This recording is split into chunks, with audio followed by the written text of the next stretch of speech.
சொல்லுங்கள். நான் முஸ்லீம் சேர்ந்துன்னு சொன்னால் எங்களோட ஒழுக்கமானது பற்றி, மற்றபடி எங்கள் அம்மா கூட இருக்கும்போது நான் மிச்ச நாள் மிச்சமே எனக்கு விருப்பமானது. அம்மா அப்பாட்ட நான் மிச்சம் கேட்டிருக்கேன் அம்மாட்ட, எனக்கு முஸ்லீம் சேரணும் அப்படின்னு சொல்லி. அவங்க சொன்னாங்க கொஞ்ச நாள் போகட்டும் அப்படின்னு.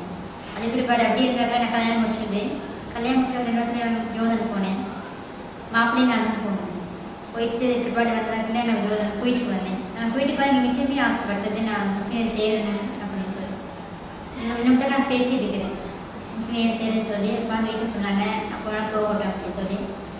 மிச்சம் கிளாஸுக்கும் போனேன். இங்கே சிறுமூத்திரக்கா கிளாஸ் போயிட்டு அது போனால் வீடு மாறினேன். அந்த வீட்லேயும் நான் சொன்னேன் முஸ்லீம் சேரணும் அப்படின்னு. அதுக்கு சொன்னாங்க நான் சேர்த்து விட சொல்லி நேற்று எனக்கு பாபா கேட்டாங்க. அந்த இப்போ எனக்கும் விருப்பம் வந்து நான் வந்து நேற்று ரொம்ப சொன்னி கூப்பிட்டு போகிறேன் அப்படின்னு சொல்லி கூப்பிட்டு விட்டாங்க. ஆனால் என் பேரையும் மாற்றினேன் சொன்னாங்க. மாற்றினாலும் தெரியாது.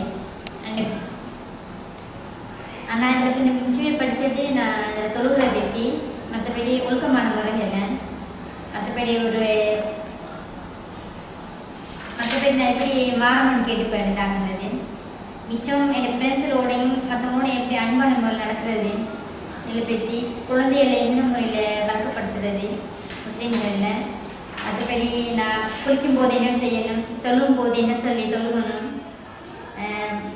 மற்றது என்கிட்ட என் கனவை எனக்கு எப்படி விருப்பமோ எப்படி விருப்பம் இல்லைங்கிறதையும் நான் முடிவு செய்கிறேன். என் விருப்பத்தோடு நான் முடிவு